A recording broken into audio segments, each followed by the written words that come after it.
వివిధ గ్రామాలలో సుమారుగా 2500 ఎకరాల వరకు పంట నష్టం జరిగిందని మా దృష్టికి వచ్చింది. వ్యవసాయ అధికారులు క్షేత్రస్థాయిలో పరిశీలించి ఈ రైతాంగాన్ని ప్రభుత్వం ద్వారా ఆదుకోవాలని చెప్పి మేము తెలంగాణ రైతు సంఘంగా డిమాండ్ చేస్తున్నాం. నిన్న వ్యవసాయ శాఖ మినిస్టర్ తుమ్మల నాగేశ్వరరావు గారు మాట్లాడుతూ ఎకరానికి 10,000 నష్టపరిహారం ఇస్తామని చెప్పడం జరుగుతుంది. అది ఎంతవరకు సమావేశం అని చెప్పి మేము ప్రభుత్వాన్ని తెలంగాణ రైతు సంఘం తరఫున డిమాండ్ చేయడం జరుగుతుంది.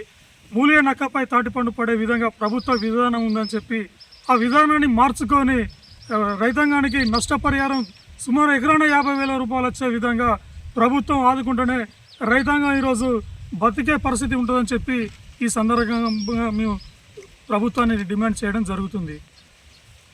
ఇల్లంతకుంట పట్టణ కేంద్రంలోనే సుమారుగా ఒక 300-400 ఎకరాలు పడ్డది.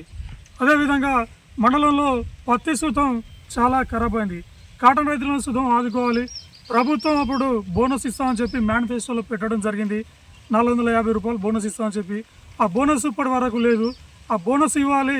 తడిసిన పత్తిని తేమతో సంబంధం లేకుండా CCI కొనుగోలు చేయాలని చెప్పి మీ రైతు సంఘంగా డిమాండ్ చేయడం జరుగుతుంది. CCI కొనుగోలు చేసే విధంగా ప్రభుత్వం సుతం చొరవ చూపాలని చెప్పి ఈ సందర్భంగా ప్రభుత్వాన్ని సూచించడం జరుగుతుంది. నా పేరు రాము, తెలంగాణ రైతు సంఘం జిల్లా సహాయక